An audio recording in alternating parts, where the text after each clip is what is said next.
Class 9 chapter first and chapter second. तो chapter first में आपका क्या गिवन है, matter in our surroundings, and chapter second में क्या गिवन है, is matter around us pure. तो इस वीडियो में हम दोनों चैप्टर को डिस्कस करेंगे और सभी इंपॉर्टेंट टॉपिक पे जो है फोकस करेंगे, तो जिससे जो है आपका जो एग्जाम होगा उस टॉपिक यदि आता है तो आप उससे रिलेटेड क्वेश्चन को सॉल्व कर सकेंगे। तो ध्यान से देखिएगा, और जब भी आप इस वीडियो को देखें तो अपने पास पेन और रफ जरूर रखिए या कॉपी रखिए, जिससे आप इंपॉर्टेंट टॉपिक को राइट कर सके। तो देखिए स्टार्ट करते हैं। यहाँ पे देखिए वर्ड राइट है मैटर इन अवर सराउंडिंग। तो ये चैप्टर फर्स्ट है आपका, मैटर इन अवर सराउंडिंग। तो इसका मतलब ये है कि जो मैटर वर्ड है वो किससे लिया गया है, टेकन फ्रॉम मटेरियल से। तो जो मैटर वर्ड है वो किससे लिया गया है, टेकन फ्रॉम मटेरियल से। तो आप यहाँ पे राइट करेंगे कि मैटर वर्ड जो है टेकन फ्रॉम क्या, मटेरियल। अब देखिए मटेरियल से तो मैटर बना, ठीक है, लेकिन हम मैटर बोलेंगे किसको, मैटर आप उसे ही बोलेंगे जिसके पास क्या हो, मास एंड ऑक्यूपाई स्पेस हो, मतलब वो स्पेस को कवर करे, उसे हम क्या बोलेंगे, ऑक्यूपाई। देखिए यहाँ पे राइट किया है हमने कि मैटर हम उसे ही बोलेंगे जिसके पास मास हो एंड क्या हो, ऑक्यूपाई स्पेस, मतलब कि उसके पास कोई ऐसा सबस्टेंस जिसके पास मास भी हो और ऑक्यूपाई स्पेस, मतलब वो स्पेस को कवर कर सके, उसे हम क्या बोलेंगे, मैटर बोलेंगे। तो ध्यान से देखिएगा, जैसे हम ये सपोज करते हैं कि ये बॉल है, तो ये बॉल है आपकी, क्रिकेट बॉल है। इस बॉल को यदि हम इस प्लेस पे रखेंगे, कहीं पे भी टेबल पे रखेंगे, तो वो स्पेस को क्या कर लेगा, कवर कर लेगा ना, मतलब ऑक्यूपाई कर लेगा। तो इसे हम क्या बोलेंगे, ये क्या है आपका, मैटर है। तो मैटर के लिए सिंपल डिफिनीशन कि the substance which have a mass and occupy space is known as a क्या, मैटर। आपसे बन जाएगा। अब देखिए मैटर जो है वो किससे मेडअप है, matter is made up tiny particle, tiny particle.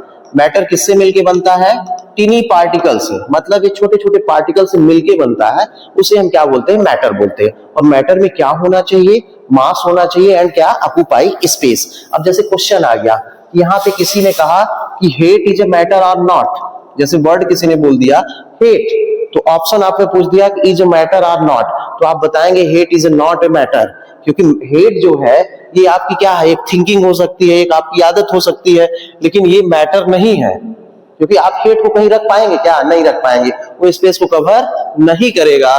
तो hate is not a matter, ठीक है। तो मैटर किससे मिलकर बना हुआ है, टीनी पार्टिकल से। अब हम आते हैं किसमें, मास में। तो मास क्या है, the amount of matter present in it, मतलब कोई सबस्टेंस है जिसमें जो है जितना अमाउंट प्रेजेंट है उसे हम क्या बोलते हैं, मास बोलते हैं। तो मास का मतलब क्या है, the amount of matter present in it, उसे हम क्या बोलेंगे, मास बोलेंगे, ठीक है। तो अब हम आएंगे आपके किसमें, मैटर की जो कैरेक्टरिस्टिक है।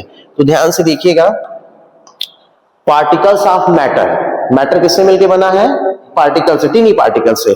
तो पार्टिकल्स ऑफ मतलब कैरेक्टरिस्टिक ऑफ, यहां पे आप राइट करेंगे characteristics of particle of matter।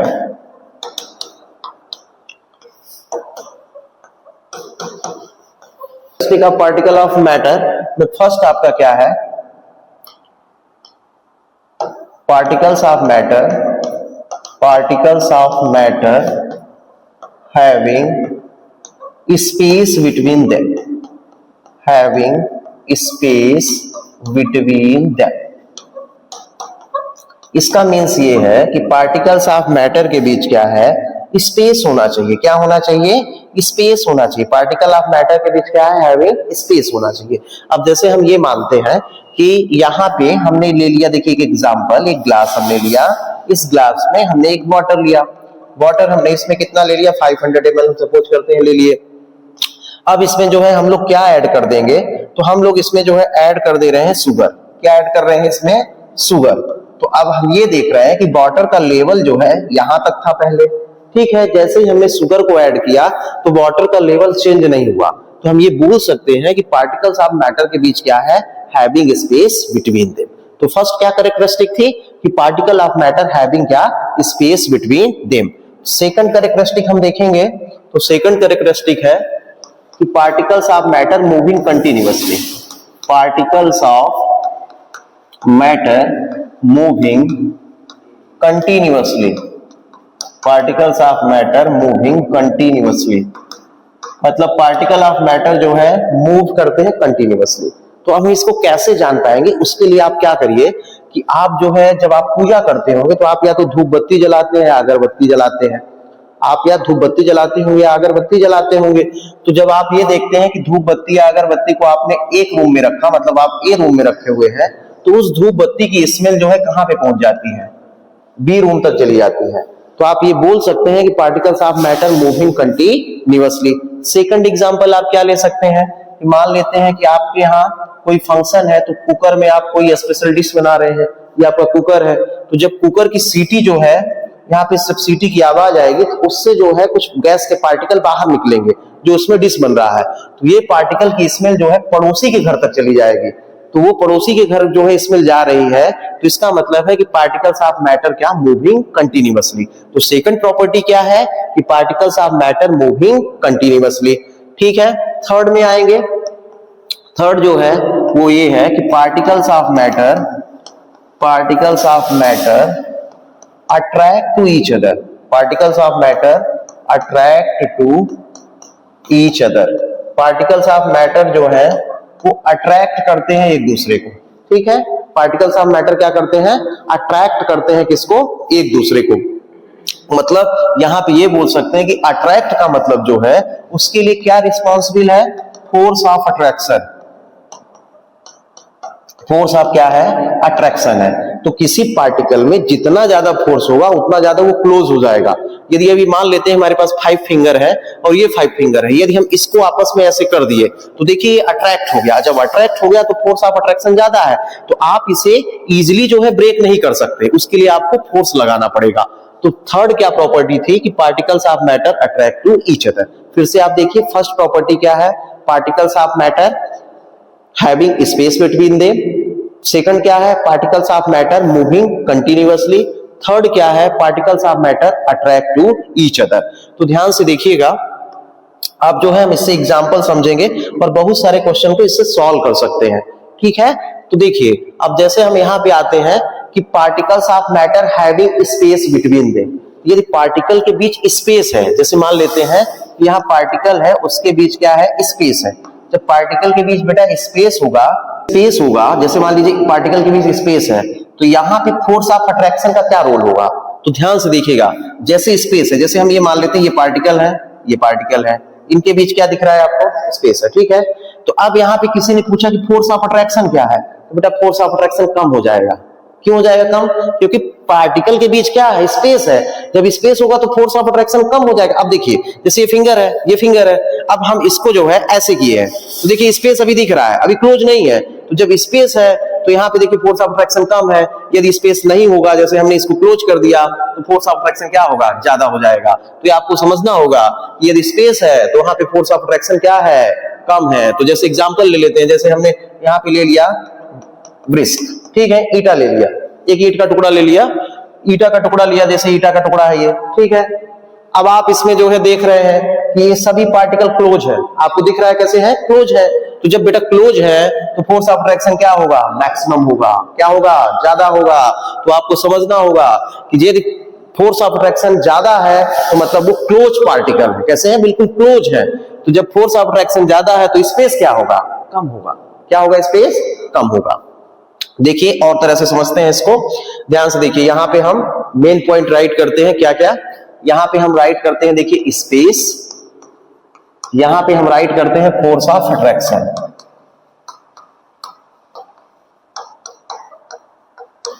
और यहां पे हम राइट करते हैं मूविंग। तो आप ये भी जानिए कि मूविंग का क्या मतलब है। मूविंग के लिए जो रिस्पॉन्सिबल है, तो बेटा मूविंग के लिए जो आपका रिस्पॉन्सिबल पर्सन है वो आपका क्या है, काइनेटिक एनर्जी है। क्या है, काइनेटिक एनर्जी है। अच्छा, काइनेटिक एनर्जी किसको बोलते हैं, तो आप जानते होंगे, फिजिक्स में पढ़े हैं, हाफ एम वी स्क्वायर। क्या होता है, half M V square. M का मतलब मास है, वी का मतलब क्या है, वेलोसिटी। मतलब आपको मूव करने के लिए जिस एनर्जी की रिक्वायरमेंट है वो आपका क्या है, काइनेटिक एनर्जी है। ठीक है, अब ध्यान से समझिएगा। यहां पे हमने एग्जाम्पल ले लिया, जैसे यहां पे हमने ले लिया स्टोन, यहां पे हमने ले लिया आपका पेट्रोल, यहां पे हमने ले लिया हाइड्रोजन गैस। ठीक है, देखिए ध्यान से हमने क्या लिया हुआ है, स्टोन लिया है, पेट्रोल लिया है, हाइड्रोजन गैस लिया है। अब इसमें स्पेस की बात करेंगे। स्टोन में पार्टिकल कैसे होंगे? क्लोज होंगे। कैसे होंगे? बिल्कुल क्लोज होंगे। जब बेटा ये क्लोज होंगे तो इसका स्ट्रक्चर हम ऐसे समझते हैं, बिल्कुल है, ठीक है, बिल्कुल क्लोज है, आपस में बिल्कुल फिक्स है, ऐसे आप समझ लीजिए ये बिल्कुल ऐसे ऐसे है, क्लोज है पूरी तरह, इसके बीच कोई स्पेस नहीं है। तो बेटा जब स्पेस नहीं है तो इसका मतलब है कि इसमें क्या होगा? फोर्स ऑफ अट्रैक्शन कितना होगा बताइए? कम होगा, ज्यादा होगा?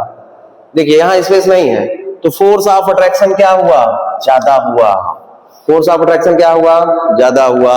इधर आइए, काइनेटिक एनर्जी क्या होगी? मतलब मूविंग वाली जो है वो क्या होगी? तो बेटा जब फोर्स ज्यादा होगा तो ये क्या होंगे? बिल्कुल क्लोज होंगे, तो काइनेटिक एनर्जी क्या हो जाएगी? कम हो जाएगी, मतलब मूव इजीली नहीं कर पाएंगे।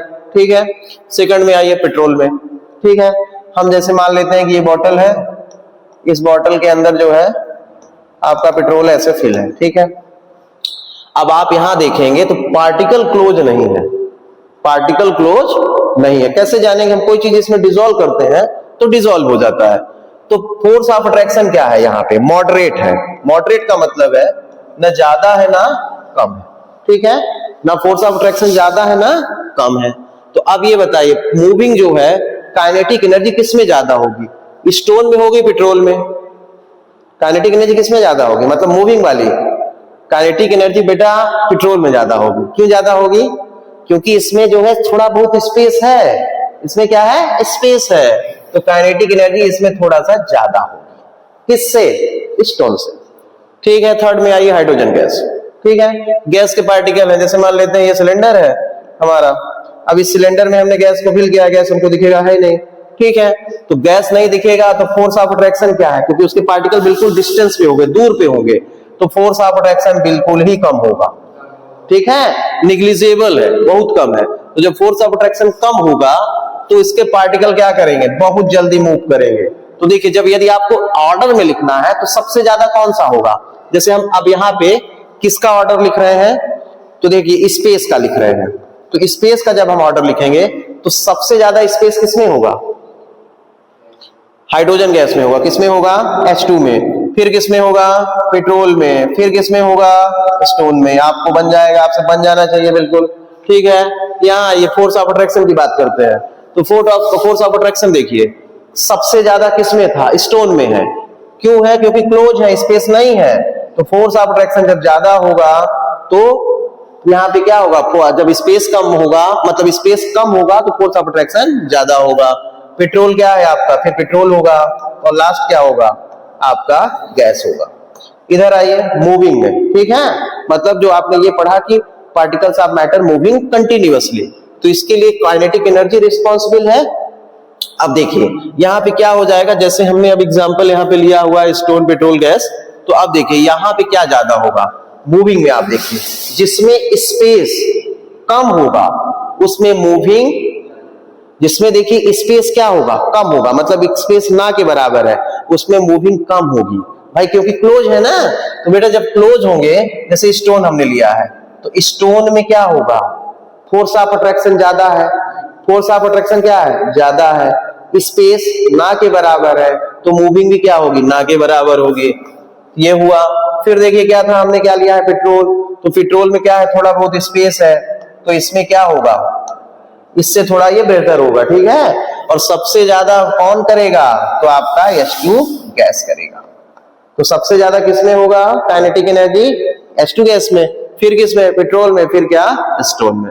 तो आपसे बन जाना चाहिए, हम इस तीनों पॉइंट पे स्पेस, फोर्स ऑफ अट्रैक्शन और मूविंग कंटिन्यूअसली के बेस पे हम ये बता सकते हैं। यदि हमसे एक भी पॉइंट अच्छे से आता है, तो यदि हमें स्पेस के बारे में मालूम है, यदि स्पेस ज्यादा है किसी पार्टिकल के बीच, तो वहां पे फोर्स ऑफ अट्रैक्शन क्या है? कम है। स्पेस ज्यादा है, फोर्स ऑफ अट्रैक्शन कम है। जब स्पेस ज्यादा है तो मूविंग भी ज्यादा होगा। ठीक है, तो आप इसको ऐसे पढ़ सकते हैं। आगे आइए, देखिए अब हम आते हैं स्टेट ऑफ मैटर में। अभी बहुत सारे पॉइंट है, जैसे डेंसिटी है, तो डेंसिटी जो है किस पे डिपेंड करती है? मास अपॉन वॉल्यूम पे। किस पे डिपेंड करती है? मास अपॉन वॉल्यूम पे। ठीक है, तो मास यदि है तो जैसे कोई चीज किसी में डिसॉल्व हो जाती है, आप ये देखे होंगे कोई चीज किसी के ऊपर फ्लोट करती है, तो ये किस पे डिपेंड करता है? डेंसिटी पे करता है। किस पे डिपेंड करता है? डेंसिटी पे। तो देखिए यदि किसी की डेंसिटी ज्यादा है तो वो उसमें डिप हो जाएगी, डूब जाएगी। क्या हो जाएगी? सिंक हो जाएगी, डूब जाएगी। और डेंसिटी कम है तो वो क्या करेगा? फ्लोट करेगा। जैसे आपने देखा होगा ice float on water, ice जो है वाटर पे फ्लोट करता है। तो यहाँ पे आइस की डेंसिटी कम है किसके कंपेयर में? वाटर के। अब जो है डेंसिटी की यूनिट क्या होती है? तो ग्राम पर आप यहाँ पे वॉल्यूम के लिए मिलीलीटर लिख सकते हैं। ग्राम पर क्या लिख सकते हैं? मिलीलीटर। या आप इसी को क्या लिख सकते हैं? केजी पर क्या? लीटर। ठीक है, तो ग्राम पर मिलीलीटर लिख सकते हैं, केजी लीटर इनवर्स भी लिख सकते हैं। ठीक है, तो ये आपका क्या था? क्योंकि डेंसिटी की यूनिट आपने ग्राम लिया, वॉल्यूम की यहाँ पे एमएल ले लिया। या सेंटीमीटर क्यूब लिख सकते हैं। ठीक है, ये भी लिख सकते हैं। तो ये डेंसिटी की यूनिट थी। चलिए अब आगे चलते हैं। देखिए स्टेट ऑफ मैटर में आते हैं। स्टेट ऑफ क्या? मैटर। स्टेट ऑफ मैटर जो है वो 3 टाइप के हैं। आपको स्टडी करना है किसके? सॉलिड के, लिक्विड के और किसके? गैस के। तो देखिए सॉलिड, लिक्विड, गैस जो है हमारे पास, देखिए स्टेट ऑफ मैटर में 3 स्टेट है, सॉलिड, लिक्विड एंड क्या है? गैस है। तो हम यहाँ पे ये देखेंगे कि सॉलिड में जो है फोर्स ऑफ अट्रैक्शन ज्यादा है तो इसका शेप क्या होगा? फिक्स होगा। बाउंड्रीज इसकी क्या होगी? फिक्स होगी। डिस्टिंक्ट बाउंड्रीज होंगी। ठीक है, मतलब एक फिक्स होगी। जैसे हमने यहाँ पे मान लीजिए एक ब्रिक्स लिया है तो इसका देखिए शेप फिक्स है, इसकी बाउंड्री क्या है? फिक्स है। अब लिक्विड में आएंगे तो देखिए लिक्विड में क्या होगा? यहां पे शेप फिक्स नहीं होगा। क्या होगा? लिक्विड का शेप फिक्स नहीं होगा, shape not fix but volume is fix. Volume is क्या? फिक्स। जैसे हमने 2 लीटर कह दिया, 5 लीटर कह दिया तो वॉल्यूम फिक्स है लेकिन उसका शेप नहीं फिक्स होगा। जैसे मान लेते हैं यहाँ पे 2 बॉटल है, तो 2 बॉटल हमने यहाँ पे लिया। देखो दोनों बॉटल की कैपेसिटी सेम है। यदि हमें 1 लीटर इसमें लिक्विड कोई ऐड करना हुआ तो 1 लीटर हम ऐड कर रहे हैं तो यहां तक ऐड कर रहे हैं, इसमें कर रहे हैं तो यहां तक कर रहे हैं। तो देखिए दोनों का शेप डिफरेंट है लेकिन वॉल्यूम क्या है? फिक्स है। तो आपको लर्न रखना है कि लिक्विड में सेम आपका जो है फिक्स नहीं होगा शेप, और वॉल्यूम क्या होगा? फिक्स होगा। अब गैस में आते हैं तो देखिए गैस में ना ही शेप फिक्स होगा ना ही क्या होगा? उसका वॉल्यूम फिक्स होगा। अच्छा, वॉल्यूम का मतलब यहाँ पे क्वांटिटी से नहीं है, वॉल्यूम का मतलब यहाँ पे क्या है? वो जितना स्पेस कवर कर पाए। ठीक है, तो अब जैसे मान लेते हैं, हम ये मान लेते हैं सिलेंडर है। ये क्या मान लिया हमने? सिलेंडर है। अब इसमें किसी ने कहा कि आपको जो है गैस फिल करना है। ठीक है, बोल दिया किसी ने 1 kg गैस फिल कर दीजिए। अब इसमें 1 kg हम गैस फिल कर रहे हैं तो बेटा इसके पूरे, ये जो गैस के जो अंदर का पार्ट आपको दिख रहा है इसके पूरे में फैल जाएगा क्योंकि उसमें स्पेस ज्यादा है, और इसमें क्या होगा? इसमें भी उतना ही फैल जाएगा। तो अब इसकी साइज दोनों की है डिफरेंट ना, तो ना ही उसका शेप फिक्स होगा ना ही उसका वॉल्यूम। वॉल्यूम का मतलब क्वांटिटी से नहीं है, वॉल्यूम का मतलब यहाँ पे ऑक्यूपाई स्पेस से है। तो यहाँ पे स्पेस में आएगा तो ये पूरी तरह कवर हो जाएगा। तो आप फिर से देख लीजिए, सॉलिड में क्या होगा? शेप आपका फिक्स होगा, डिस्टिंक्ट बाउंड्रीज होगी। लिक्विड में शेप इसका फिक्स नहीं होगा, ना ही इसकी वॉल्यूम क्या होगा, मतलब लिक्विड में क्या है? शेप आपका फिक्स नहीं है लेकिन वॉल्यूम क्या है? फिक्स है। और गैस में ना ही इसका वॉल्यूम फिक्स है ना ही इसका शेप फिक्स है। तो आप ये जान सकते हैं ये सब किस पे डिपेंड कर रहा है? ये आपके फोर्स ऑफ अट्रैक्शन पे, स्पेस पे। सब एक दूसरे से कोरिलेट है। क्या है? एक दूसरे से कोरिलेट है। स्पेस आपका हो गया, स्पेस हो गया, और आपका क्या हो गया? फोर्स ऑफ अट्रैक्शन, एक दूसरे से कोरिलेट है। तो आप एक बार फिर से देख लीजिए क्योंकि इससे आपको कंफ्यूजन ना हो। स्पेस है, यहाँ पे फोर्स ऑफ अट्रैक्शन है। तो देखिए ये जो है आप ये कह सकते हैं इनवर्सली प्रोपोर्शनल है। कैसा है? इनवर्सली प्रोपोर्शनल है। यदि स्पेस ज्यादा होगा तो फोर्स ऑफ अट्रैक्शन कम। ठीक है, यदि फोर्स ऑफ अट्रैक्शन ज्यादा है तो स्पेस क्या होगा? कम होगा। तो आप यहाँ पे राइट है डिफ्यूजन। डिफ्यूजन का क्या मतलब है? डिफ्यूजन का मीन्स होता है intermixing of particle to each other. क्या मतलब है? इंटर मिक्सिंग ऑफ पार्टिकल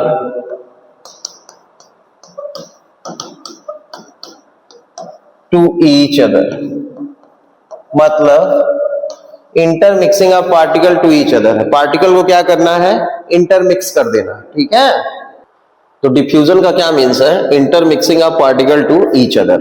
फिर देखिए यहाँ पे टेम्परेचर का क्या रोल है, तो देखिए हम एग्जांपल से समझेंगे। जैसे हम यहाँ पे मान लेते हैं आपका कि यहाँ पे एक कोल्ड वाटर है और एक क्या है? Hot water. यहाँ पे एक क्या है? आपका कोल्ड है और ये कैसा है? हॉट है। अब ये बताना है कि इसमें यदि हम शुगर डिसॉल्व करें दोनों में, तो सबसे पहले किसमें डिसॉल्व होगा? कोल्ड में कि हॉट में? देखिए ये शुगर यहाँ है और शुगर इसमें भी डिसॉल्व कर रहे हैं, एक कोल्ड वाटर है, एक हॉट वाटर है, तो शुगर किसमें डिसॉल्व होगा? किसमें होगा? हॉट में पहले हो जाएगा डिसॉल्व। मतलब इंटरमिक्सिंग कब किसमें होगा? तो डिफ्यूजन रेट किसमें ज्यादा होगा? हॉट वाटर में। तो मतलब टेम्परेचर बढ़ाने पे आप ये कह सकते हैं कि इंटरमिक्सिंग ऑफ पार्टिकल भी क्या होगा? इंक्रीज होगा। मतलब रेट ऑफ डिफ्यूजन जो है आपका क्या होगा? इंक्रीज होगा। फिर से देखिए एग्जांपल सिंपल है, एक कोल्ड वाटर है, एक हॉट वाटर है, दोनों में शुगर डिसॉल्व करना है। तो अब हम ये देखेंगे कि जब हम देखते हैं कि हॉट वाटर में शुगर को डिसॉल्व किया तो उसमें टाइम कम लगता है, लेकिन कोल्ड में हमें टाइम ज्यादा लग रहा है। तो आप ये बोल सकते हैं कि diffusion rate depend upon the temperature. तो जितना ज्यादा टेम्परेचर होगा उतना ज्यादा पार्टिकल क्या करेंगे? इंटरमिक्स हो जाएंगे। ठीक है, मतलब डिसॉल्व हो जाएंगे। तो टेम्परेचर का भी रोल है। अब देखिए टेम्परेचर का जो रोल है, अब देखिए टेम्परेचर से रिलेटेड हम चीजें समझेंगे। तो ध्यान से देखिए, टेम्परेचर यहाँ पे राइट है। अब टेम्परेचर जो है इसकी यूनिट होती है एसआई यूनिट, केल्विन। क्या है? Kelvin. SI unit of temperature यदि आपसे कोई पूछता है तो आप बताएंगे केल्विन। ठीक है, अब देखिए टेम्परेचर को हम 3 जो है मेजरिंग स्केल में मेजर कर सकते हैं। टेम्परेचर को हम मेजर कौन कौन से यूनिट में कर सकते हैं, तो उसके लिए हम आपको बता रहे हैं। फर्स्ट आपका क्या है? डिग्री सेल्सियस है। सेकंड आपका क्या है? सेकंड आपका जो है केल्विन है। थर्ड क्या है? फ़ारेनहाइट है। थर्ड क्या है? फ़ारेनहाइट। तो यहां ध्यान से देखिएगा, यहाँ पे डिग्री सेल्सियस है, केल्विन है और क्या है? फ़ारेनहाइट है। तो डिग्री सेल्सियस को हम लोग डिनोट कैसे करते हैं? तो डिग्री सेल्सियस को हम डिनोट करते हैं, यहाँ डी लिखेंगे, यहाँ पे क्या लिखेंगे? सी लिखेंगे।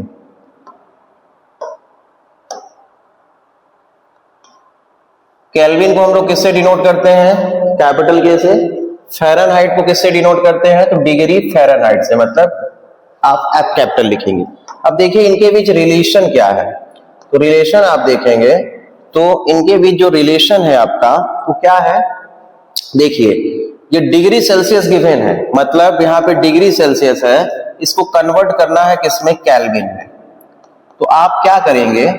डिग्री सेल्सियस जैसे मान लीजिए यहाँ पे 5 डिग्री सेल्सियस राइट है, इसे केल्विन में कन्वर्ट करना है तो आपको क्या करना पड़ेगा? 273 प्लस करना पड़ेगा। एग्जैक्ट वैल्यू ये है 273.15। तो आप इसमें प्लस कर देंगे क्या? Degree Celsius. तो आपका क्या आ जाएगा? केल्विन। क्या आ जाएगा? केल्विन आ जाएगा। तो आप क्या करेंगे? ये डिग्री सेल्सियस गिवन है, केल्विन में लाना है। तो आप जो है 273 जो वैल्यू आपको दिख रही है, इसको आप क्या करेंगे? प्लस कर देंगे किसमें? सेल्सियस में। तो देखिए केल्विन के लिए आप क्या करेंगे? यहाँ पे राइट है जैसे कि 5 डिग्री सेल्सियस है, इसे कन्वर्ट करना है आपको केल्विन में। तो क्या करेंगे आप? 273.15 प्लस कितना करेंगे? 5। आप 273 भी ले सकते हैं, ठीक है, लेकिन एग्जैक्ट वैल्यू यही होती है। तो 5 से जब प्लस करेंगे तो कितना हो जाएगा? 278.15 केल्विन। तो आप ये बोल सकते हैं कि 5 डिग्री सेल्सियस केल्विन में कितना होता है? 278.15। यदि यहीं पे केल्विन दिया है और आपको डिग्री सेल्सियस निकालना है तो आप वही 273.15 का माइनस कर देंगे, तो आपका क्या आ जाएगा? Degree Celsius. अब देखिए फ़ारेनहाइट का, फ़ारेनहाइट के लिए हम लोग क्या राइट करेंगे, फार्मूला है degree Celsius upon 5 equal to F minus 32 upon क्या 9, degree Celsius upon 5 equal to F minus 32 upon 9। अब देखिए जैसे क्वेश्चन यहाँ पे है कि 373 केल्विन है, अब आपको बताना है कि फ़ारेनहाइट में क्या होगा, तो आप क्या करेंगे कि जो केल्विन है उसको कन्वर्ट करिए किस में, पहले सेल्सियस में। तो सेल्सियस में लाने के लिए क्या करेंगे, जो वैल्यू है 373 इसमें माइनस कर देंगे कितना 273, ठीक है। तो कितना आ जाएगा बेटा डिग्री सेल्सियस में, 100 डिग्री सेल्सियस आ गया। अब 100 डिग्री सेल्सियस आ गया तो आप इस फार्मूले में पुट कर दीजिए, मैं आपको पुट करके दिखा रहा हूं। 100 यहां पे रख देंगे, 100 अपान कितना हो जाएगा 5 इक्वल टू कितना हो जाएगा F माइनस 32 अपान कितना 9, इसको डिवाइड करेंगे तो 20 हो जाएगा और 9 का 20 में मल्टीप्लाई करेंगे तो 180 हो जाएगा और F माइनस कितना आ जाएगा 32, क्या आ जाएगा F माइनस 32। अब देखिए 180 इक्वल टू क्या कितना हो गया F माइनस 32, तो F इक्वल टू कितना हो जाएगा 180 और ये माइनस है तो इधर जाएगा तो प्लस हो जाएगा, तो टोटल कितना आ जाएगा आपका 212। तो आप ये बोल सकते हैं, ध्यान से देखिएगा कि 100 डिग्री सेल्सियस फ़ारेनहाइट में 212 डिग्री फ़ारेनहाइट होता है और यही चीज केल्विन में 373.15 केल्विन होता है।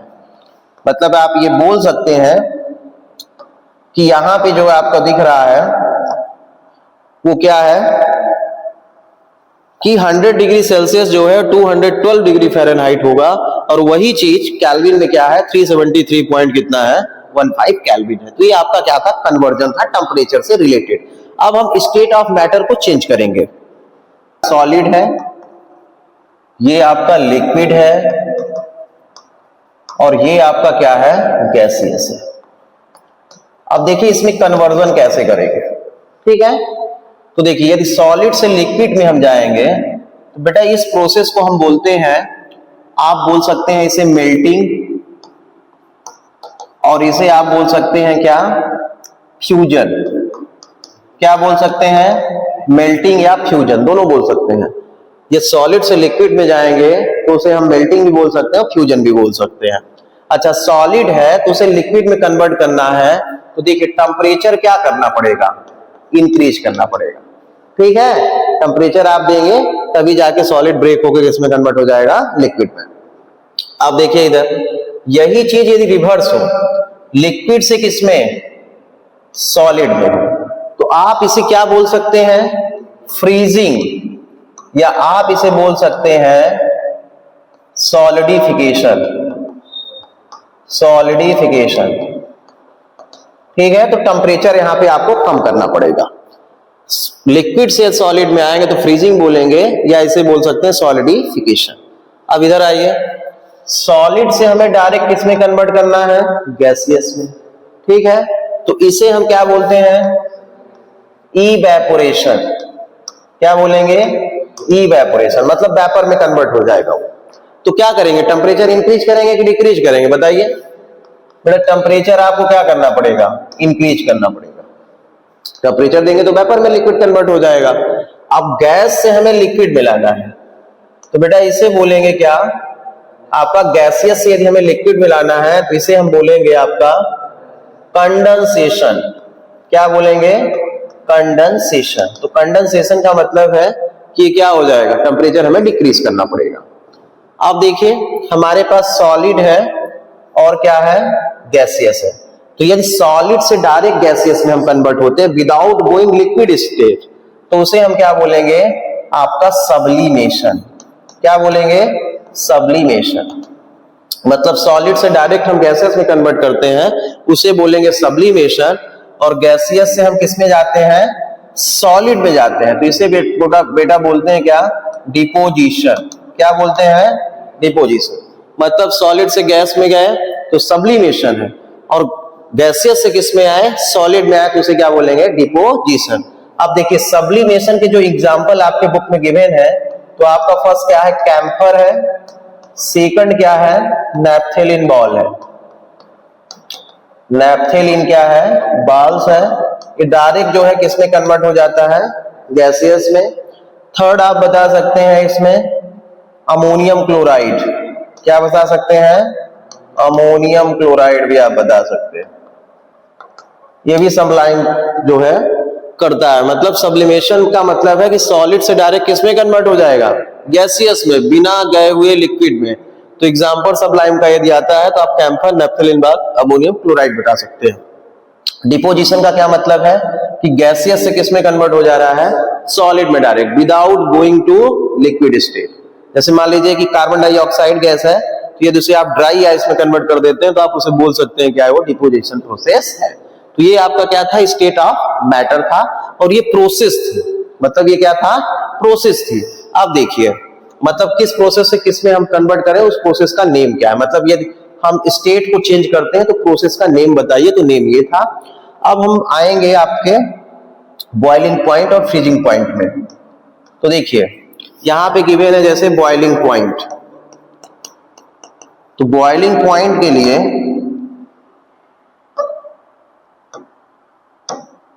आप क्या बताएंगे कि बॉइलिंग पॉइंट आपका क्या है। तो बॉइलिंग पॉइंट के लिए आप बताएंगे कि देखिए ध्यान से देखिए, at which temperature the vapour pressure of liquid is equal to the atmospheric pressure. ध्यान से देखिए, हम ऐसे शॉर्ट में बता रहे हैं कि वेपर प्रेशर ऑफ लिक्विड, अब वेपर प्रेशर क्या है, जो वेपर बनेगा उसका जो प्रेशर अप्लाई होगा वो वेपर प्रेशर है। तो vapour pressure of liquid is equal to the atmospheric pressure, atmospheric pressure at which temperature, मतलब ऐसे टेम्परेचर पे, किसी टेम्परेचर पे यदि वेपर प्रेशर जो है लिक्विड का इक्वल हो जाए एटमॉस्फेरिक प्रेशर के, उसे ही टेम्परेचर को हम क्या बोलेंगे, उस टेम्परेचर को बॉइलिंग पॉइंट बोलेंगे। अच्छा आप ये भी पढ़े होंगे कि at which temperature liquid convert into the gaseous state is known as क्या, बॉइलिंग पॉइंट। तो आपको ये लर्न रखना है, बॉइलिंग पॉइंट की एग्जैक्ट जो डिफिनेशन है वो यही है कि vapour pressure of liquid convert into, देखिए वेपर प्रेशर ऑफ लिक्विड जो है, मतलब ऐसे बता सकते हैं कि at which temperature vapour pressure of liquid equal to the atmospheric pressure. अब एटमॉस्फेरिक प्रेशर जो है 1 एटमॉस्फेरिक प्रेशर है, तो इसके इक्वल हो जाता है जिस टेम्परेचर पे ये, उसे ही हम क्या बोलते हैं, बॉइलिंग पॉइंट बोलते हैं। अब फ्रीजिंग पॉइंट आएंगे, देखिए फ्रीजिंग पॉइंट किसको बोलते हैं। अच्छा बॉइलिंग पॉइंट ऑफ वाटर कितने डिग्री सेल्सियस है, तो 100 डिग्री सेल्सियस है। अच्छा बॉइलिंग पॉइंट जिस स्टेज पे वो बॉइल होने लगेगा उसके बाद टेम्परेचर इंक्रीज नहीं होगा। देखिए फ्रीजिंग पॉइंट, तो फ्रीजिंग पॉइंट किसको बोलेंगे, the vapour pressure of solid, यहां पे राइट कर सकते हैं vapour pressure of solid is equal to the vapour pressure of liquid. आप क्या राइट कर सकते हैं कि at which temperature vapour pressure of solid is equal to the vapour pressure of liquid, मतलब ऐसे टेम्परेचर पे जिसपे वेपर प्रेशर जो है सॉलिड का इक्वल हो जाए किसके, वेपर प्रेशर लिक्विड के, उसे हम क्या बोलते हैं, फ्रीजिंग पॉइंट। क्या बोलेंगे उसे, फ्रीजिंग पॉइंट। तो ये आपका बॉइलिंग था, ये क्या था आपका फ्रीजिंग पॉइंट था। अब देखेंगे इवेपोरेशन, ठीक है।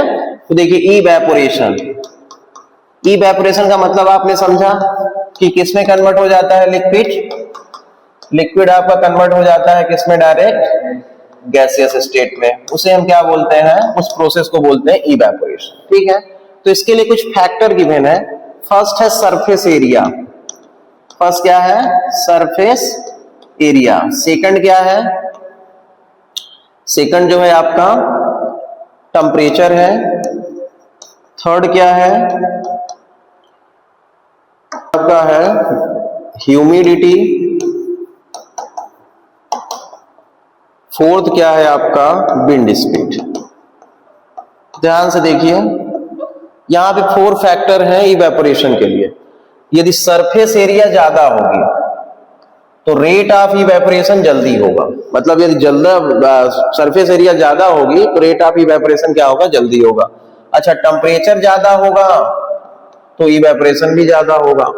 ह्यूमिडिटी के केस में देखिए, यदि आपको क्या करना है, इवेपोरेशन बढ़ाना है तो ह्यूमिडिटी क्या करना पड़ेगा, कम करना पड़ेगा।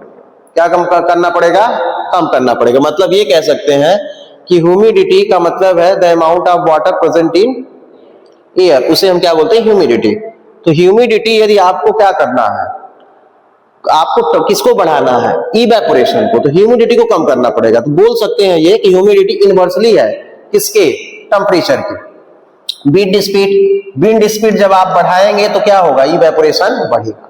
तो देखिए surface area, temperature, wind speed, ये डायरेक्टली प्रोपोर्शनल है टेम्परेचर उसके इवेपोरेशन के। और ह्यूमिडिटी क्या है, ह्यूमिडिटी जो है आपकी इनवर्सली प्रोपोर्शनल है। ह्यूमिडिटी बढ़ेगा तो इवेपोरेशन क्या होगा, कम हो जाएगा, और ह्यूमिडिटी कम होगा तो इवेपोरेशन क्या होगा, ज्यादा होगा। ठीक है, अब आएंगे हम कूलिंग में। तो देखिए कूलिंग प्रोसेस, जैसे आप देखते हैं कि मटके में पानी रखने पे वो कूल हो जाता है। तो देखिए कैसे हम इसको समझेंगे। अब ये हम समझ लेते हैं, एक पॉट है आपका, इसमें आपने वाटर फिल किया है। अब ये वाटर जो है किसमें कन्वर्ट होगा, इवेपोरेशन के थ्रू गैसियस स्टेट में जाएगा, मतलब वेपर में कन्वर्ट होगा। तो ये एनर्जी को लॉस करेगा, क्या करेगा, एनर्जी को लॉस करेगा। जो एनर्जी लॉस होगा उसे ही हम क्या बोलते हैं, उसे हम क्या बोलते हैं, लेटेंट हीट ऑफ, ये कौन सी प्रोसेस है, वेपोराइजेशन ना। तो लेटेंट हीट ऑफ क्या है, वेपोराइजेशन। फिर से देखिए कूलिंग प्रोसेस को समझेंगे। मटके में हमने पानी लिया, मटका हमारा किसका बना हुआ है, मिट्टी का, सॉइल का है।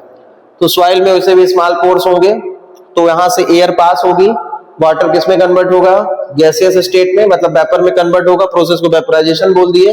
तो वाटर के पार्टिकल किस में कन्वर्ट हो रहे हैं, वेपर में।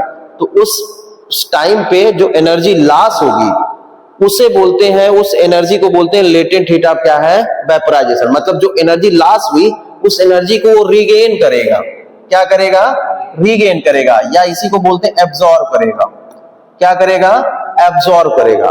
तो जब ये एब्जॉर्ब करेगा कहां से, फ्रॉम द सराउंडिंग, अपने चारों तरफ से, तो हमारा जो वाटर होगा वो क्या होगा, कूल हो जाएगा। फिर से देख लीजिए, वाटर को हमने किस में रखा है, एक मटके में रखा है। तो रखा है मटके में, तो देखिए यहाँ पे क्या हो रहा है कि वाटर कन्वर्ट हो रहा है किसमें, वेपर में। तो उस टाइम पे जो एनर्जी लॉस होती है ड्यूरिंग द इवेपोरेशन प्रोसेस, तो एनर्जी जो लॉस होगी उसे कहां से रीगेन करेगा, फ्रॉम द सराउंडिंग से। तो उसे ही हम बोलते हैं लेटेंट हीट ऑफ क्या है, वेपोराइजेशन। तो इसकी वजह से हमारा जो वाटर है वो क्या होगा, कूल होगा। ऐसे ही आप देखे होंगे कि हमारा कूलर जो है डिजर्ट में वो क्या करता है, कूल करता है। तो कैसे करता है, आपने फैन को चलाया तो विंड स्पीड ज्यादा हुई, स्पीड ज्यादा हुई तो इवेपोरेशन ज्यादा हुआ। जब इवेपोरेशन ज्यादा होगा तो क्या होगा, वाटर के पार्टिकल किसमें कन्वर्ट होंगे, वेपर में कन्वर्ट होंगे। जब वेपर में कन्वर्ट होंगे तो एनर्जी क्या होगी, लॉस होगी। उसी एनर्जी को एब्जॉर्ब करेगा फ्रॉम द सराउंडिंग और कैसा बनाएगा, कूल बनाएगा। क्या होगा, कूल होगा। तो ये था आपका क्या, cooling process. Latent heat of fusion, latent heat of क्या है, फ्यूजन है। अच्छा, फ्यूजन हमने किसको बोला है, सॉलिड इनटू किसमें, गैस, आपके लिक्विड स्टेट में। तो सॉलिड के पार्टिकल गैस या उसमें लिक्विड में कन्वर्ट होते तो एनर्जी लॉस होगा।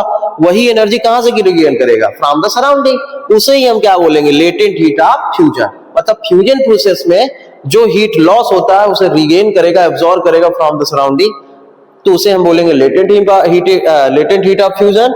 और लेटेंट हीट ऑफ वेपोराइजेशन किसको बोलेंगे, लिक्विड जो है किसमें कन्वर्ट होगा, गैसियस में, मतलब वेपर में। तो वो जो रीगेन करेगा एनर्जी फ्रॉम द सराउंडिंग, जो लॉस हुई है एनर्जी, उसे हम क्या बोलेंगे, आपका लेटेंट हीट ऑफ वेपोराइजेशन।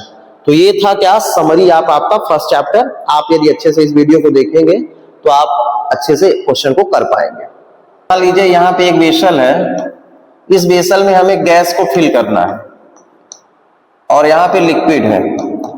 तो लिक्विड में यदि गैस को फिल करना है तो हमें क्या करना पड़ेगा, लिक्विड में यदि गैस को फिल करना है तो बेटा प्रेशर को इंक्रीज करना पड़ेगा। प्रेशर को क्या करना पड़ेगा, इंक्रीज करना पड़ेगा। और टेम्परेचर को क्या करना पड़ेगा, डिक्रीज करना पड़ेगा। तो ये भी आप देखेंगे लिक्विफाइड गैस के लिए, मतलब यदि लिक्विड में हम गैस को डिसॉल्व करते हैं तो प्रेशर को इंक्रीज करेंगे तब ये इसमें क्या होगा, डिसॉल्व होगा। तो टेम्परेचर को क्या करना पड़ेगा, कम करना पड़ेगा। टेम्परेचर आप बढ़ाएंगे तो गैस जो है कम आपका डिसॉल्व होगा। सेकंड चैप्टर क्या है, is matter around us pure. तो ध्यान से देखिएगा, प्योर का मतलब है कि कोई भी कंपाउंड या पार्टिकल या एलिमेंट या substance one type one type particle से मिलके बना हो या वन काइंड ऑफ एटम से मिलके बना हो, वन टाइप ऑफ एटम बोल सकते हैं या वन काइंड ऑफ क्या, काइंड ऑफ पार्टिकल बोल सकते हैं। मतलब एक जैसे ही एटम या पार्टिकल से मिलके बना होगा उसे ही हम क्या बोलेंगे, प्योर है।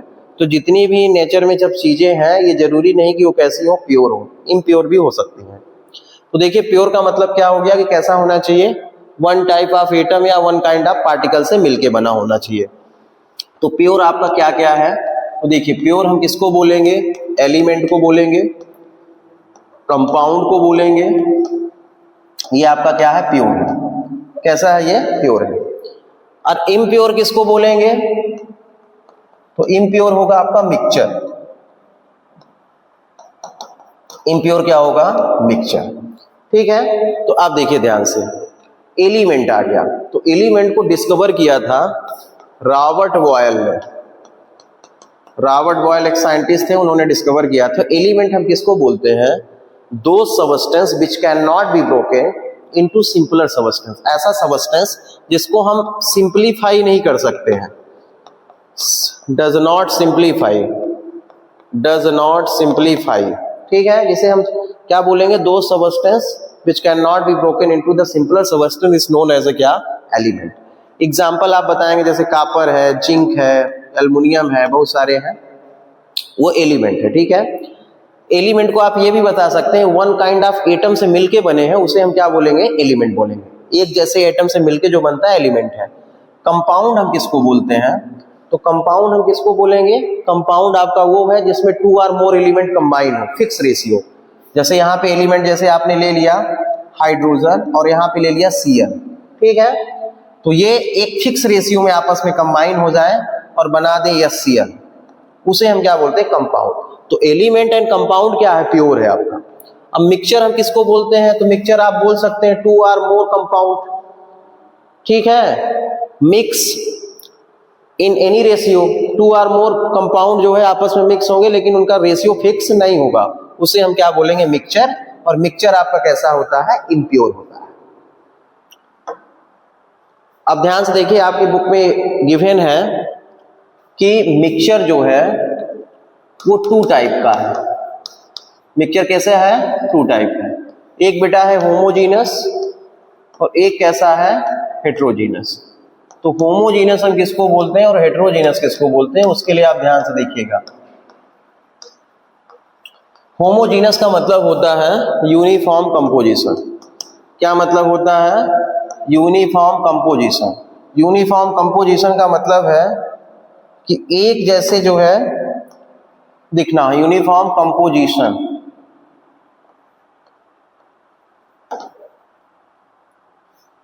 कंपोजिशन का मतलब है कैसे, एक जैसे, एक जैसे ये दिखे तो उसे हम क्या बोलते हैं, यूनिफॉर्म कंपोजिशन। ठीक है, सेम जैसे हो, जैसे आप ड्रेस पहनते हैं तो आपका कैसा है, यूनिफॉर्म, उसे इसीलिए यूनिफॉर्म बोलते हैं। हेट्रोजीनस का क्या मतलब होता है, नॉन यूनिफॉर्म। क्या मतलब है, नॉन यूनिफॉर्म। अब देखिए ध्यान से, यहाँ पे जैसे हम मान लेते हैं कि कॉपर सल्फेट में H2O ऐड कर दिए तो एक सोल्यूशन बनेगा। ठीक है, और यहाँ पे हमने चॉक एंड क्या, वाटर ऐड कर दिया, और यहाँ पे हमने किसमें ऐड कर दिया, तो ध्यान से देखिएगा, आपका मिल्क में वाटर ऐड कर दिया। ध्यान से देखिए, कॉपर सल्फेट प्लस वाटर है तो सोल्यूशन बना। इसका कलर यूनिफॉर्म है, कैसा है, यूनिफॉर्म है, मतलब एक फेज दिख रहा है, एक जैसे दिख रहा है तो यूनिफॉर्म है। चाक एंड वाटर को जो है हमने डिसॉल्व किया तो ये हमको दिख रहा है नॉन यूनिफॉर्म है। कैसा है, नॉन यूनिफॉर्म है। अब यहाँ पे हमने ऐड कर दिया है मिल्क प्लस क्या है, आपका वाटर है। तो मिल्क प्लस वाटर में जब हम आ रहे हैं तो हम ये देख रहे हैं कि मिल्क प्लस वाटर का जो कलर आ रहा है बेटा, हमको लग रहा है कि यूनिफॉर्म है। कैसा है, यूनिफॉर्म है देखने में, बट एक्चुअल नहीं है, but not uniform, but non uniform. मतलब ये कैसा है, नॉन यूनिफॉर्म है। तो ध्यान से देखिए, यहाँ पे क्या हमने कहा कि कॉपर सल्फेट वाटर ऐड किया तो हमें दिख रहा है कि सोल्यूशन यूनिफॉर्म है। ठीक है। चाक प्लस वाटर नॉन यूनिफॉर्म है। मिल्क एंड वाटर को देखने में लगता है कि यूनिफॉर्म है, लेकिन होता नहीं है, एक्चुअल में नहीं है। तो इस टाइप को हम क्या बोलेंगे, ये आपका होमोजीनस है। कैसा है? होमोजीनस। इसे बोलेंगे सॉल्यूशन। क्या बोलेंगे? सॉल्यूशन। और इसको बोलेंगे क्या है? सस्पेंशन है।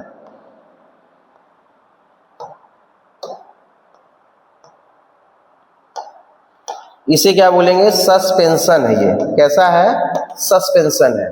और इसको क्या बोलेंगे कि जो देखने में लगे यूनिफॉर्म है लेकिन हो कैसा? Non uniform. ठीक है, उसे हम बोलते हैं क्या है? आपका कोलाइडल। कैसा है ये? कोलाइडल। ठीक है, तो फर्स्ट सॉल्यूशन है, फिर सस्पेंशन है, फिर कोलाइडल है। तो देखिए इसको वन वन करके एक्सप्लेन करते हैं। सॉल्यूशन की डिफिनीशन है, solution is a homogeneous mixture of two और मोर सब्सटेंसेस। मतलब ये कैसा होगा? होमोजीनियस होगा, पहला पैरामीटर। दूसरा इसमें क्या होगा? सल्यूट होगा एंड क्या होगा? सॉल्वेंट होगा। तो ध्यान से देखिए, सल्यूट की जो क्वांटिटी है वो कैसी होगी? लेस होगी। सॉल्वेंट की क्वांटिटी जो है वो कैसी होगी? इससे ग्रेटर होगी। सल्यूट का फिजिकल स्टेट चेंज हो सकता है, लेकिन सॉल्वेंट का फिजिकल स्टेट चेंज नहीं होगा। तो उसी टाइप का सॉल्यूशन होगा। तो सॉल्यूशन की डिफिनेशन क्या है? Solution is a homogeneous mixture of two और मोर सब्सटेंसेस। सॉल्यूट जो है लेस होगा, सॉल्वेंट क्या होगा? ग्रेटर होगा। आप ये भी बता सकते हैं combination of solute and solvent is known as a क्या? सॉल्यूशन बन जाएगा। अब सॉल्यूशन में ही एक वर्ड है एलॉय। एलॉय का मतलब होता है कि two or more metals after combine. Metals या नॉन मेटल दोनों आप बोल सकते हैं। After combining to form homogeneous, मतलब होमोजीनस जैसे देखिए, उसे हम क्या बोलेंगे? एलॉय बोलते हैं। तो आप ये बोल सकते हैं कि मेटल भी हो सकता है, नॉन मेटल भी हो सकता है, या मेटल मेटल आपस में कंबाइन हो जाए तो क्या बनता है? एलॉय बनता है। तो जैसे आपके बुक में गिवन है ब्रास है। क्या है? ब्रास है। तो इसके लिए यहाँ पे गिवन है कि कॉपर एंड क्या है? जिंक मेटल आपस में कंबाइन है, तो उसे हम क्या बोलेंगे? एलॉय। तो मतलब two or more metals after combining to form alloy, या टू आर मोर मेटल्स या non metals after combining to form alloy. तो बन जाएगा कि कॉपर एंड क्या है? जिंक है। अब आएंगे हम सॉल्यूशन के टाइप्स में। तो सॉल्यूशन के टाइप्स में जब हम आएंगे तो बेटा फर्स्ट है डाइल्यूट, सेकंड है क्या? कंसंट्रेटेड, आप ऐसे लिख सकते हैं कंसंट्रेटेड। थर्ड है सैचुरेटेड, और लास्ट है आपका अनसैचुरेटेड। तो देखिए डाइल्यूट किसको बोलेंगे? जैसे हम मान लीजिए डाइल्यूट में आते हैं,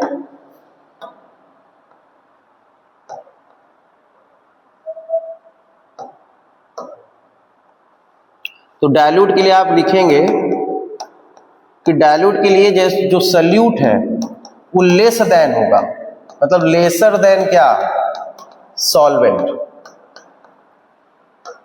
क्या होगा? सॉल्वेंट से बहुत कम होगा। जैसे मान लेते हैं कि 2 ग्राम NaCl डिजॉल्व है किसमें? Dissolve in 1 kg of water. तो उस टाइप के सोल्यूशन को हम क्या बोलेंगे? क्या बोलेंगे? आपका डाइल्यूट। डाइल्यूट में सल्यूट बहुत कम होगा, सॉल्वेंट क्या होगा? ज्यादा होगा, बहुत ज्यादा होगा। कंसंट्रेटेड में आते हैं, तो जैसे यहाँ पे 2 ग्राम लिए हैं, वैसे ही हम यहाँ पे यदि ये ले लेते हैं कि 650 ग्राम, और डिजॉल्व कितना है? 1 kg में, तो बेटा इस टाइप के सोल्यूशन को हम क्या बोलेंगे? कंसंट्रेटेड। मतलब डाइल्यूट से ज्यादा हो, डाइल्यूट से बहुत ज्यादा हो, जो है सॉल्वेंट से थोड़ा सा कम हो, लेकिन डाइल्यूट से क्या हो? ज्यादा हो। डाइल्यूट से जिसमें ज्यादा होगा उसे हम क्या बोलेंगे? Concentrated solution. फिर आते हैं सैचुरेटेड में। तो सैचुरेटेड की डिफिनीशन है कि नो मोर सल्यूट, मतलब ऐसा टेम्परेचर, ऐसे टेम्परेचर पे सल्यूट डिसॉल्व करना बंद कर they given quantity of solvent पे, उसे हम क्या बोलते हैं? Saturated solution. तो डिफिनीशन बोल सकते हैं no more solute can be dissolve in given quantity of solvent at given temperature is known as a क्या? Saturated solution. मतलब ऐसा टेम्परेचर जिसपे सल्यूट जो है डिसॉल्व होना बंद कर दे, उसे हम क्या बोलते हैं?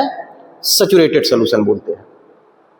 इसको बोलेंगे तो उसके लिए डिफिनीशन है if amount of solute content in a solution less than saturation level. मतलब जो सैचुरेटेड सोल्यूशन था वो सल्यूट का जो है वहां पे लेस देन है, उसे हम क्या बोलते हैं? आपका अनसैचुरेटेड सोल्यूशन। मतलब आप ये बोल सकते हैं if the amount of solute content in a solution less than the saturation level, उसे हम आप क्या बोलेंगे, अनसैचुरेटेड सॉल्यूशन बोलेंगे। अब देखेंगे कंसंट्रेशन, तो बेटा कंसंट्रेशन का मतलब है क्वांटिटी से, कंसंट्रेशन का किससे मतलब है, क्वांटिटी से। तो कंसंट्रेशन को यदि एक्सप्रेस करना है तो एक्सप्रेस करने के लिए टू मेथड गिवन है, एक है mass by mass percentage, mass by mass percentage, और सेकंड है volume by volume percentage.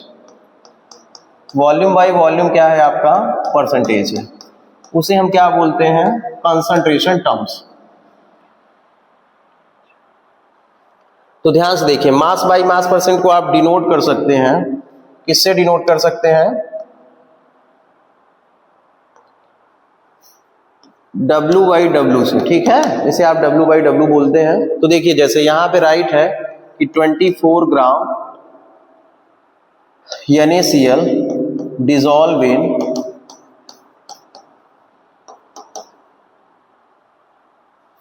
125 gram of water.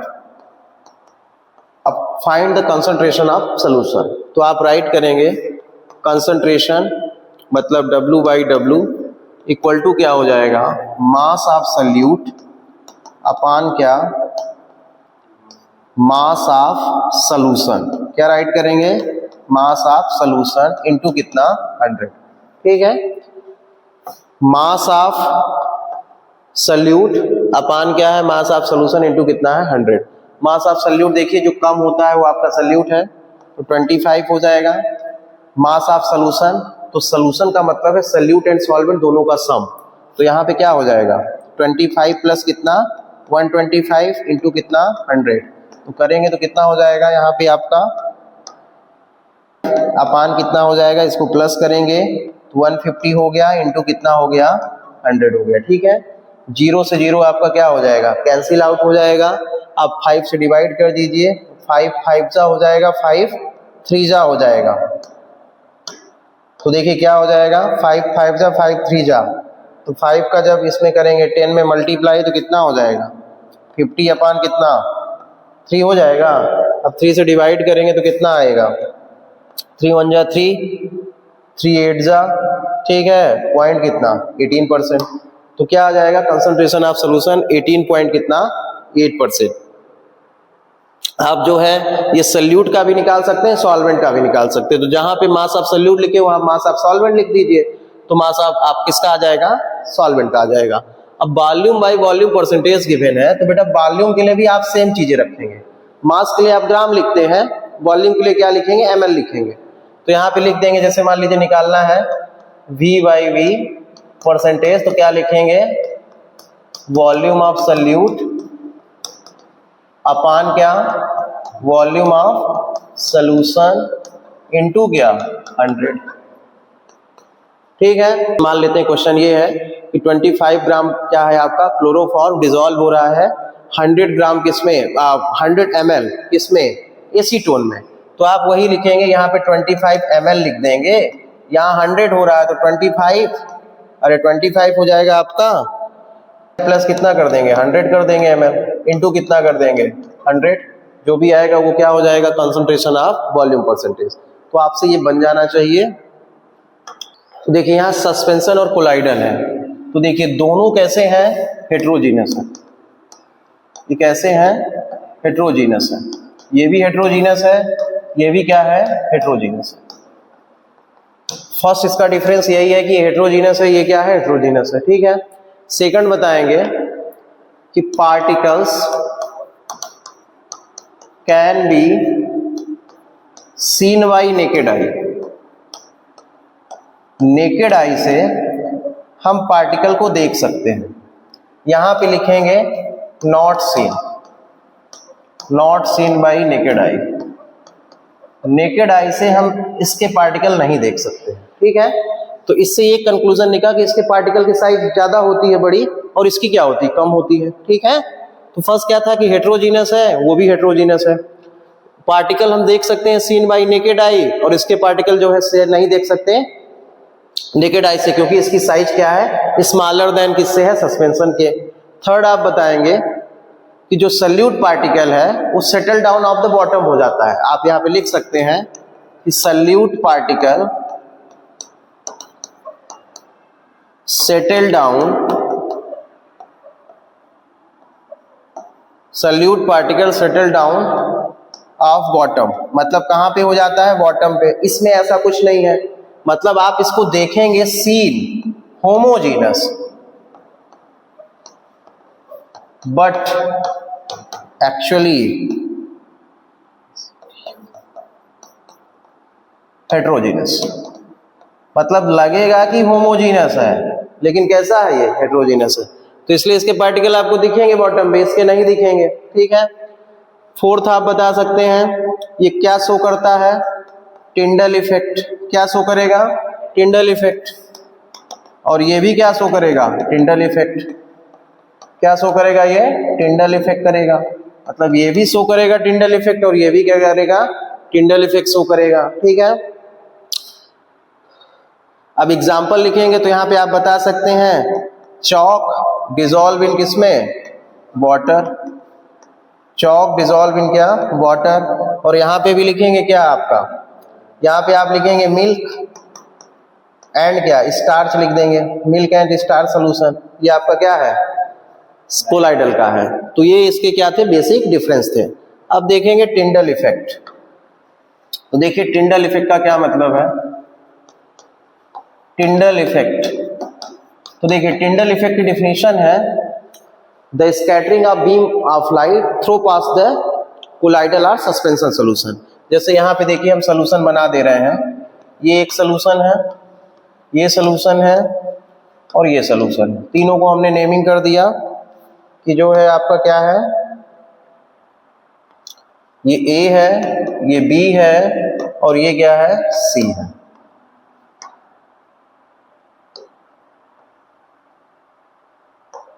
अब देखिए यहां पे हम टार्च ले लेते हैं, ये आपका टॉर्च है, ठीक है। तो ये जो ए है ट्रू सॉल्यूशन है। ट्रू सॉल्यूशन का मतलब होता है कि कैसा हो, होमोजीनस हो। ट्रू सॉल्यूशन का क्या मतलब है, होमोजीनस, जिसमें वन फेज दिखे, वो ट्रू सॉल्यूशन है।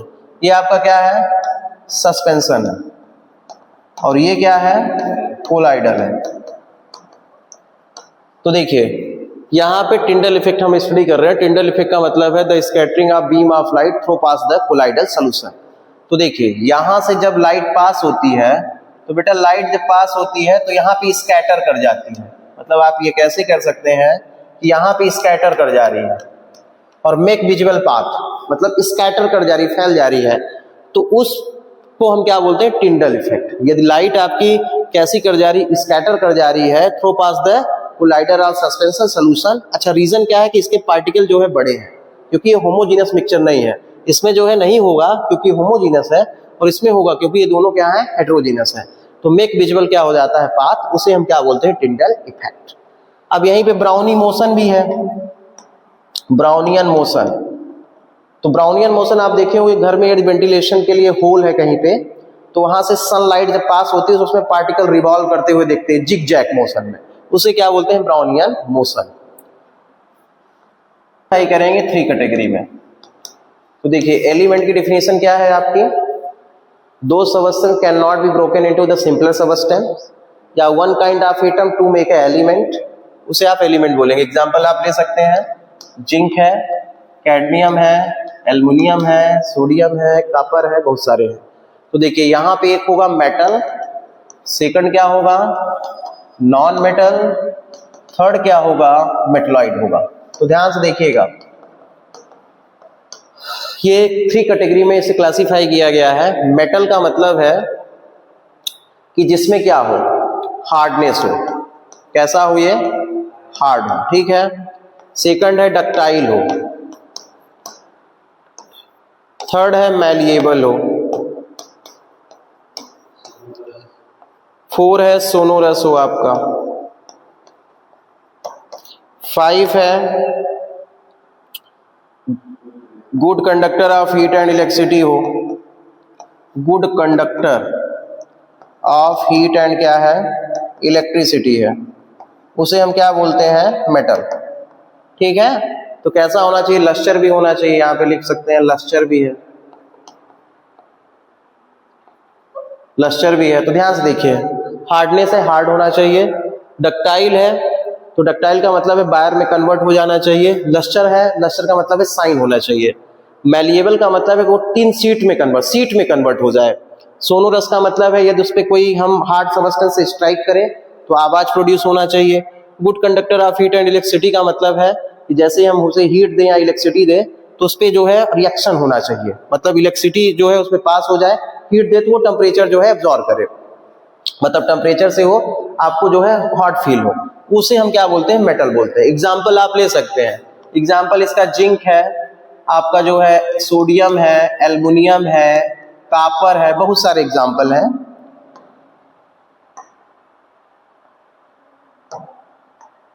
अब देखिए जो है नॉन मेटल में आते हैं, तो नॉन मेटल में बेटा ये वाली प्रॉपर्टी नहीं होगी, ठीक है। एक्सेप्शन का केस अलग है, लेकिन नॉन मेटल में ये सब नहीं होगा। मेटलॉइड में आएंगे तो नॉन मेटल के एग्जांपल कार्बन आप लिख सकते हैं, नाइट्रोजन लिख सकते हैं, ऑक्सीजन लिख सकते हैं, सल्फर लिख सकते हैं, ये सब कैसे हैं, नॉन मेटल में। अब मेटलॉइड में आते हैं, तो मेटलॉइड का एग्जांपल है कि जिसमें मेटल के भी प्रॉपर्टी हो, नॉन मेटल की भी प्रॉपर्टी हो, उसे हम क्या बोलते हैं, मेटलॉइड बोलेंगे। तो जिसमें मेटल की भी प्रॉपर्टी होगी और नॉन मेटल की भी प्रॉपर्टी होगी, उसे आप क्या बोलेंगे, मेटलॉइड। तो एग्जांपल इसका है जर्मेनियम है, बोरान है, सिलिकॉन है, ये सब कैसे हैं, आपके मेटलॉइड है। जर्मेनियम है, बोरान है और सिलिकॉन है, क्या है, मेटलॉइड है। मतलब इसमें मेटल की भी प्रॉपर्टी होगी और नॉन मेटल की भी प्रॉपर्टी होगी। और नॉन मेटल में आप एक और लिख सकते हैं, आयोडीन है, बहुत सारे हैं। मेटलॉइड किसको बोलेंगे, जिसमें मेटल और नॉन मेटल दोनों की प्रॉपर्टी हो। अब हम आएंगे लास्ट टॉपिक में, तो आपके बुक में क्या गिवन है, तो देखिए ध्यान से, कंपाउंड किसको बोलते हैं, तो आप ये बता सकते हैं 2 or more element after combining give 2 or more element after combining give new substance is known as a क्या, कंपाउंड। तो कंपाउंड में नया चीज बनेगा जिसकी प्रॉपर्टी जो हम यहाँ पे लेंगे एलिमेंट, उससे क्या होगी, डिफरेंट होगी। ये इरिवर्सिबल होगा। कैसा होगा, इरिवर्सिबल होगा। तो जैसे मान लेते हैं यहाँ पे हमने आयरन लिया और ये सल्फर लिया, इनकी रिएक्शन हम कराएंगे तो क्या बनेगा, Fe(S). तो बेटा Fe(S) का रेशियो जो है, Fe कितने हम जो है क्वांटिटी में ले रहे हैं, सल्फर कितने क्वांटिटी में लेंगे, इनका रेशियो जो है फिक्स होगा, उसे हम क्या बोलेंगे, कंपाउंड। कंपाउंड में जो बनता है न्यू सबस्टेंस, इसकी प्रॉपर्टी बेटा जो है चेंज नहीं होती है। कैसी होती है, इसकी प्रॉपर्टी चेंज नहीं होती है, मतलब ये न्यू होता है, वो आपका क्या है, कंपाउंड है, ठीक है। इनका रेशियो फिक्स होगा, जब एलिमेंट आपस में कंबाइन होंगे तो एक न्यू सबस्टेंस बनेगा, इनका रेशियो फिक्स होगा, इनकी प्रॉपर्टी डिफरेंट होगी, जो हमने एलिमेंट लिया है उसे हम क्या बोलते हैं, कंपाउंड लेंगे, ठीक है, उसे हम क्या बोलेंगे, कंपाउंड बोलते हैं। अब यही मिक्सचर में आते हैं, तो मिक्सचर का क्या मतलब है, मिक्सचर का मतलब है कि 2 or more कंपाउंड आपस में कंबाइन हो जाए जिनका रेशियो फिक्स ना हो। जब उनका रेशियो फिक्स नहीं होगा, तो रेशियो जब फिक्स नहीं होगा और जो है उसमें न्यू सबस्टेंस नहीं बनेगा, उसे हम क्या बोलेंगे, मिक्सचर। तो जैसे आप ये समझिए कि आपने शुगर लिया और शुगर को वाटर में डिसॉल्व कर दिया। जब वाटर में शुगर को डिसॉल्व करेंगे तो क्या बन जाएगा, सॉल्यूशन बनेगा ना। तो सॉल्यूशन बनेगा, तो ये बताइए शुगर का टेस्ट कैसा था, स्वीट था। अब इस सॉल्यूशन का टेस्ट कैसा होगा, स्वीट ही होगा, मीठा ही होगा ना। तो इसकी प्रॉपर्टी नहीं चेंज हुई है, तो इसे हम क्या बोलेंगे, मिक्सचर बोलेंगे। मतलब मिक्सचर में न्यू सबस्टेंस जो बनता है उसकी प्रॉपर्टी एग्जैक्ट उसी के आसपास होती है, मतलब सिमिलर आप कह सकते हैं, लेकिन आपके कंपाउंड में ऐसा पॉसिबल नहीं है। अब लास्ट टॉपिक है आपका physical change and chemical change. Physical change है एंड क्या है, केमिकल चेंज है। तो ध्यान से देखिए, physical change and chemical change. तो केमिकल चेंज में न्यू सबस्टेंस बनेगा, क्या बनेगा, न्यू सबस्टेंस, मतलब कोई नई चीज बनेगी जिसकी प्रॉपर्टी कैसी होगी, डिफरेंट होगी, किससे, पहले से। जैसे आप मान लीजिए यहाँ पे आपने पेपर लिया, पेपर को आपने बर्न किया। जब आप पेपर को बर्न करेंगे तो क्या बनेगा, एक स्मोक निकलेगा वहां से, ब्लैक एश होगा, मतलब ब्लैक एश बनेगा। तो अब ये ब्लैक एश को क्या आप पेपर में कन्वर्ट कर पाएंगे, नहीं कर पाएंगे। तो इस टाइप के चेंज को क्या बोलेंगे, chemical change. Chemical change irreversible है, इसमें न्यू, जैसे फिजिकल चेंज में आप ये बोल सकते हैं कि जैसे मान लीजिए कि आपकी स्लीव है, स्लीव आपकी लॉन्ग है, आपने इसे फोल्ड कर लिया तो शॉर्ट हो गई ना स्लिप। क्या हो गई, जैसे देखिए मैं स्लिप को फोल्ड किया हूं तो शॉर्ट हो गई। यदि इसको मैं अनफोल्ड कर दूं तो क्या हो जाएगी, लॉन्ग हो जाएगी। तो इस टाइप के चेंज को हम क्या बोलेंगे, फिजिकल चेंज। मतलब इसे प्रॉपर्टी नहीं बदल रही, स्लिप तो वही रह गई ना, उनकी प्रॉपर्टी क्या है, वही है, तो वो क्या है, फिजिकल चेंज है। फिजिकल चेंज में न्यू प्रॉपर्टी या जो सबस्टेंस बनता है उसकी प्रॉपर्टी चेंज नहीं होती है, ये रिवर्सिबल है। और ये जो केमिकल चेंज है आपका क्या है, न्यू सबस्टेंस बनता है और इसकी प्रॉपर्टी जो है डिफरेंट होती है, और ये क्या है, इरिवर्सिबल। ये ड्रास्टिक कंडीशन में ही रिवर्सिबल हो सकता है, लेकिन ये क्या है आपका, रिवर्सिबल है। तो ये आपका क्या था, फिजिकल एंड केमिकल चेंज।